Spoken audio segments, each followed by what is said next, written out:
ये 2-3 साल में डिफेंस पे जो न्यूज़ फ्लो चल रहा है, जो सरकार का पुश है, आए दिन पहले तो ये बात शुरू हुई थी कि इंडियन डिफेंस कंपनी अपने खुद की खुराक के हिसाब से माल बना लें, लेकिन आए दिन कंपनियां हमारे चैनल पे आ रही हैं, चाहे वो भारत डायनेमिक्स हो, चाहे वो HAL हो, कि साहब हमें अब तो सबमरीन्स की भी इंक्वायरीज आना शुरू हो गई है हमारी कंपनीज में, Moscow dock of the world में, कि पहले हम अपने लिए बनाते थे, अब दूसरे दूसरे देश हमारे प्रोडक्ट्स को देख के इंक्वायरीज कर रहे हैं एक्सपोर्ट की। और इस बार का कि 26 जनवरी की जो परेड होगी वो आप ज़रूर देखिएगा विकास, आप बहुत एंजॉय करेंगे। हमें खबर ये है कि पूरी जो भारत की इंडिजिनियस डेवलप सैन्य शक्ति है, जो डिफेंस का जो हमने मैन्युफैक्चरिंग में लेवल किया है, उसका बहुत बढ़िया प्रदर्शन इस बार ड्रेस रिहर्सल में भी कुछ विजुअल्स आपके स्क्रीन पे आ रहे हैं।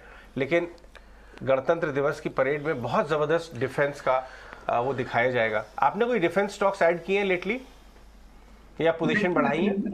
तो देखिए, डिफेंस ऐसा सेक्टर है जो I think prime minister Modi ji पिछले 7-8 साल से शायद बोल रहे हैं उनको डिफेंस में एक्सपोर्ट की बड़ी एनेबलिंग करनी है। और शायद डिफेंस ऐसा सेक्टर है कि आप ओवरनाइट नहीं कर सकते हो, आपको 10-10 साल लग जाते हैं एनेबलिंग एनवायरनमेंट बनाने के लिए।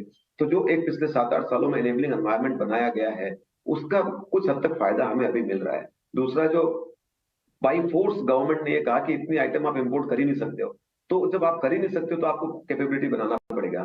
और जहां तक बात रही है कैपेबिलिटी की, आई थिंक इंडियन कंपनीज और इंडियन टैलेंट में कैपेबिलिटी की कभी कमी नहीं रही है। अगर हम इसरो जैसा ऑर्गेनाइजेशन बना के स्पेस में सैटेलाइट भेज सकते हैं, तो क्या हम तोप नहीं बना सकते? क्या हम बंदूकें नहीं बना सकते? क्या हम सब बना सकते हैं? पर वो एक पुराने माहौल की वजह से वो कभी कैपेबिलिटी बिल्ड हुई नहीं, पर अभी ये बन रही है।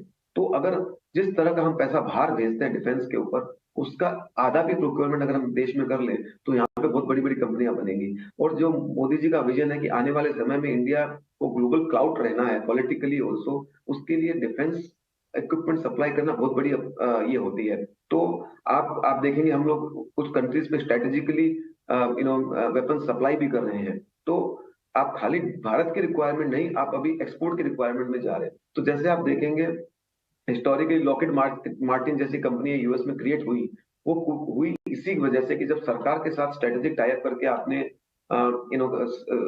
एक कैपेबिलिटी क्रिएट की। तो भारत में भी मेरा मानना है कि आने वाले 10-15 सालों में लॉकहीड मार्टिन जैसी कई कंपनियां बनने की उम्मीद और पॉसिबिलिटीज हैं।